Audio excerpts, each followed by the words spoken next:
73 فرقوں والی حدیث کی کیا اہمیت ہے؟ ہر فرقہ اس حدیث کو فرقہ بنانے کی دلیل کے طور پر پیش کر کر کے اپنے بزرگوں کے فرقے کا دفاع کرتا ہے۔ علی بھائی کا اس حوالے سے کیا موقف ہے؟ علی بھائی تو پہلے آپ سے یہ کہیں گے 73 فرقوں والی حدیث کی بڑی اہمیت ہے، اس لیے کہ اسی کی اہمیت کو اس امت نے پکڑا ہوا ہے اور اجاگر کر رہی ہے، اپنا لقمہ اس کے منہ میں ڈال کے۔ جو 73 فرقوں والی ایک حدیث جو پبلک میں مشہور ہے نا جامع ترمذی کی، وہ تو ضعیف ہے۔ شیخ البانی، شیخ زبیلی زئی صاحب دونوں نے اس کو ضعیف کہا ہے۔ مشکات میں بھی آپ کو شروع میں کتاب الاعتصام بالکتاب والسنہ چیپٹر میں مل جائے گی کہ نبی علیہ السلام نے فرمایا بنی اسرائیل میں 72 فرقے تھے، میری امت 73 فرقوں میں بٹ جائے گی، سوائے ایک کے سب دوزخی ہوں گے۔ اور پوچھا گیا وہ جنتی گروہ کون سا ہے، تو کہا گیا ما انا علیہ و اصحابی، جس پہ میں اور میرے اصحاب ہیں۔ یہ روایت اصول محدثین پہ سندن ضعیف ہے، البتہ اس کو سپورٹیو ایک صحیح حدیث ہے ابو داؤد کے اندر کہ نبی صلی اللہ علیہ وآلہ وسلم نے فرمایا کہ میری امت کے 72 فرقے دوزخ میں جائیں گے اور صرف ایک جنت میں جائے گا، فرقہ نہیں گروہ، طائفہ منصورہ۔ اور نبی علیہ السلام فرمایا وہ ہے الجماع، یہ بھی ساتھ بتایا۔ آپ دیکھیں 73 فرقوں والی حدیث جو لوگ بیان کر رہے ہیں وہ ساتھ بتاتے نہیں ہیں کہ اس فرقے کا نام بھی آیا ہے، فرقہ نہیں کہنا چاہیے اس گروہ کا، الجماع۔ الجماع کس کا نام ہے؟ کسی کا بھی نہیں۔ بریلوی کے الجماع اپنے آپ کو کہتے ہیں، دیوبندی، اہل حدیث یا کوئی بھی نہیں کہتا۔ الجماع کا مطلب ہے امت کی مین سٹریم، اجماع امت جو موٹے موٹے عقیدوں کو لے کے چل رہی ہے۔ اور آپ علیہ السلام فرمایا کہ میری امت میں ایسے فرقے پیدا ہوں گے جیسے باولا کتا کسی کو کاٹ جائے اور اس کا اثر ایک ایک رگ و ریشے میں داخل ہو جائے، اس طرح میری امت میں بدعت پھیلے گی۔ اچھا، نبی علیہ السلام نے بھی دیکھا ہے کہ یہ کتے کی مثال دی ہے۔ مجھے بتائیں کہ یہ کسی گروہ میں بدعت کا پھیلنا جس باولے کتے کے کاٹنے سے ہوگا، نبی علیہ السلام فرمایا وہ کتا کوئی ہاکی کا پلیئر ہوگا، کرکٹ کا پلیئر ہوگا یا کوئی مولوی ہوگا؟ ظاہر ہے مولوی کسٹوڈین ہے نا، عقائد کا کسٹوڈین کون ہے؟ مولوی۔ تو علماء کو نبی اسلام نے، علماء سو کو کیا فرمایا؟ کتا، اور باولا کتا، پاگل کتا۔ بلکہ قرآن میں سورۃ الاعراف کی آیت نمبر 175 اور 176 میں بلعام بن باورا کی مثال دی گئی ہے کہ اللہ تعالیٰ فرماتا ہے وہ کتے کی مثال ہے، جو جیسا کہ زبان ہانپ رہا ہے، وہ اس پہ بوجھ ڈالا جائے تب بھی زبان ہانپے، نہ ڈالا جائے تب بھی زبان ہانپے۔ المستدرک الحاکم میں صحیح سند کے ساتھ حدیث ہے کہ یہ جو جس کی مثال دی گئی ہے قرآن میں، کہا گیا کہ وہ صاحب علم تھا اور بعد میں وہ پستی میں جا گرا، اس سے مراد یہودی عالم بلعام بن باورا ہے، عبداللہ ابن مسعود کہتے ہیں رضی اللہ تعالیٰ عنہ۔ قرآن میں بھی کتے کی مثال، حدیث میں بھی کتے کی مثال۔ اور اب آپ دیکھ لیں، جب ہم کہتے ہیں کہ جی آپ علماء سو کو کتا کہا گیا تو وہ پھر ہم سے ناراض ہوتے ہیں۔ نبی علیہ السلام تو وَإِنَّكَ لَعَلَىٰ خُلُقٍ عَظِيمٍ ہے، ان سے اعلیٰ اخلاق کسی کا نہیں، پھر بھی آپ کہہ رہے ہیں کتے کی مثال ہے۔ تو وہ روایت ٹھیک ہے کہ 72 جہنم میں جائیں گے، ایک جنت میں، لیکن اس میں الفاظ نہیں 72 ہمیشہ کے لیے دوزخ میں جائیں گے، یعنی ان کا کام دوزخیوں والے ہیں۔ ورنہ نبی علیہ السلام یہ کلیئر کرتا ہے کہ 72 تو ہمیشہ کے لیے دوزخ میں ہے اور ایک ہمیشہ کے لیے جنت میں، یعنی اپنے اعمال کی وجہ سے ڈومیننٹ ان کا پورشن جہنم میں جائے گا۔ اس کو ایک سپورٹیو حدیث بخاری اور مسلم کی ہے کہ میری امت کا ایک گروہ قیامت تک حق پہ قائم رہے گا، کوئی نقصان پہنچانے والا ان کو نقصان نہیں پہنچا سکے گا حتیٰ کہ قیامت قائم ہو جائے گی۔ تو یہ جو لوگ ان احادیث کی بنیاد پہ اپنے گروہ کو جنتی کہتے ہیں اور دوسرے کو دوزخی، پہلے تو یہ کلیئر کر دیں جنتی فرقہ کوئی بھی نہیں ہے، فرقہ تو ہوتا ہی وہ ہے جو اصل سے ٹوٹ کے الگ ہو، جنتی گروہ ہے، طائفہ منصورہ، کامیاب گروہ۔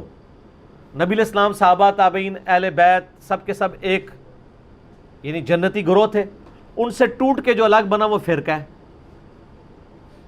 اب یہ پتہ ٹوٹتا ہے تو وہ فرق ہو جاتا ہے نا اپنے درخت سے، وہ پتہ تو نہیں کہہ سکتا یہ درخت فرقہ ہے۔ جس طرح آج ہم کہتے ہیں ہمیں اپنے آپ کو مسلمان کہنا چاہیے، وہ کہتے ہیں یہ نیا فرقہ بن گیا۔ اور فرقہ تو وہ ہے جنہوں نے انڈیا کے شہروں کے نام کے اوپر اپنے آپ کو بانٹا ہوا ہے، بریلی اور دیوبندی، بریلوی دیوبندی دونوں یعنی انڈیا کے شہر ہیں، حالانکہ ہم ان کو پھر مسلمان سمجھتے ہیں، تمام اختلافات کے باوجود ان کی اصلاح کے لیے علمی طریقے سے ان پہ ان کی غلطی ہائی لائٹ کرتے ہیں۔ 73 فرقوں والی حدیث اس والا جو پورشن ابو داؤد کا ہے وہ بالکل ٹھیک ہے، اور اس کا فہم میں جو سمجھتا ہوں وہ میں آپ کو بعد میں بتاؤں گا. پہلے میں وہ وسوسہ اس میں کلیئر کر دوں کہ ہر گروہ یہ کہتے ہیں ہم جنتی دوسرے دوست کی، تو اس سے آپ کو یہ بات پتہ چل جانی چاہیے کہ اس کا سلوشن کسی کے پاس بھی نہیں ہے. کیونکہ بریلوی اگر اپنے آپ کو طائفہ منصورہ کہتے ہیں، باقی سب کو کہتے ہیں وہ دوست کی ہیں، تو پھر آپ خود سمجھ لیں. یہی بات دیوبندی بھی کر رہے ہوں گے. پھر ایک عام آدمی کدھر جائے؟ ایک عام آدمی قرآن و سنت پڑھ کے نبی الاسلام کے ساتھ اپنا رشتہ مضبوط کرے.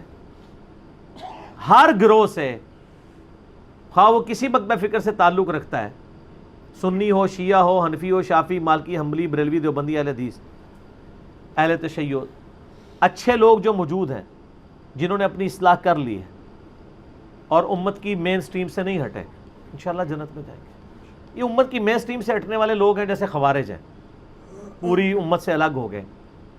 آج دور اعظم میں قادیانیوں کو آپ کہہ سکتے ہیں پوری امت سے الگ، ایک انہوں نے جھوٹی نبوت کے اوپر ایک پورے کا پوری بلڈنگ کھڑی کر لی. یہ وہ گروہ ہیں.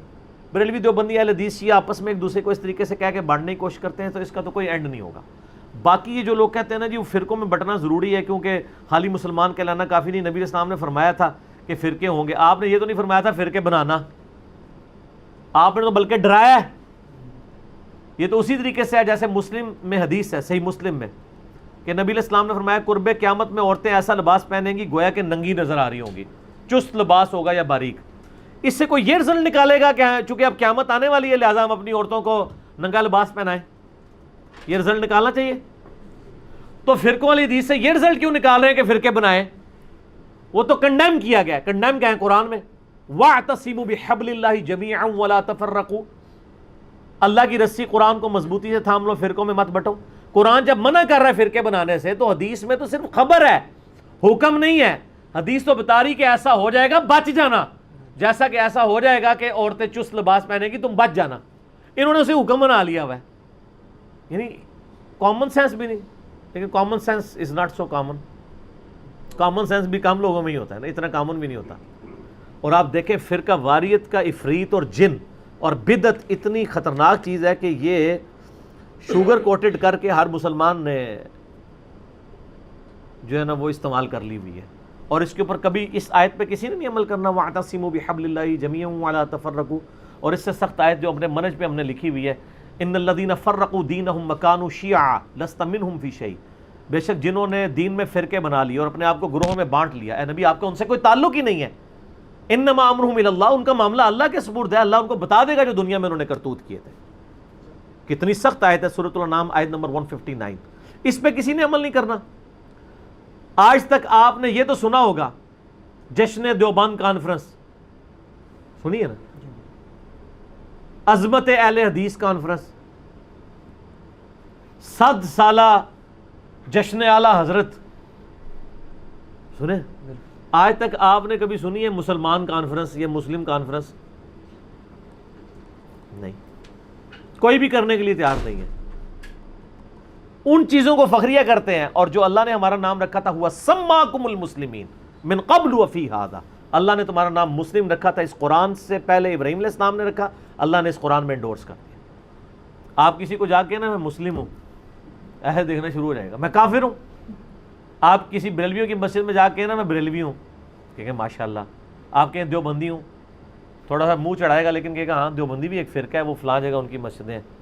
اہل حدیث بھی ایک فرقہ ہے، ٹھیک ہے آپ نے اگر اہل حدیث ہیں تو آپ اس مسجد میں چلے جائیں. لیکن اگر آپ جا کے کہہ دیں خدا نہ خواستہ کہ میں مسلم ہوں، مسلمان ہوں، تو اس کے چہرے کا رنگ فق ہو جائے گا، وہ سمجھے گا آپ نے اس کو گالی دے دی ہے. اس سے بڑی کیا لعنت پڑ سکتی تھی کہ مسلم نام سے آپ چڑھ جائیں، جو ہمارا فخر تھا. ما کان ابراہیم یہودی ولا نصرانی، ابراہیم نہ تو یہودی تھے نہ نصرانی تھے، ولکن کان حنیفا مسلما وما کان من المشرکین، بلکہ وہ تو حنیفہ تھے، سب سے ٹوٹ کے ایک اللہ کے ہو جانے والے. وہ مشرک نہیں تھے اور مسلم تھے، سر تسلیم خم کرنے والے. یہ آج ہمارے لیے مصیبت بن گئی ہے. ہم جب لوگوں کو بتاتے ہیں لوگ پریشان ہو جاتے ہیں، پھر ہم ان کو پھکی دیتے ہیں. صحیح مسلم میں ایک حدیث ہے کہ قرب قیامت میں جب دجال آئے گا نا تو الٹیمیٹلی یہودیوں کے خلاف جب مسلمان قتال کریں گے تو اللہ کے نبی علیہ السلام فرماتے ہیں اگر یہودی کسی پتھر کے پیچھے بھی چھپا ہوگا نا تو وہ پتھر بھی بول کے کہے گا ایھا المسلم، اے مسلم میرے پیچھے یہودی اسے قتل کر دے، سوائے ایک درخت کے غرقت جو یہودیوں کو پناہ دے گا، کیونکہ وہ یہودیوں کا درخت ہے جس کی کاشت انہوں نے بہت زیادہ کی ہوئی ہے. میرا یوٹیوب پہ غرقت کے اوپر ایک کلپ بھی ریکارڈڈ ہے.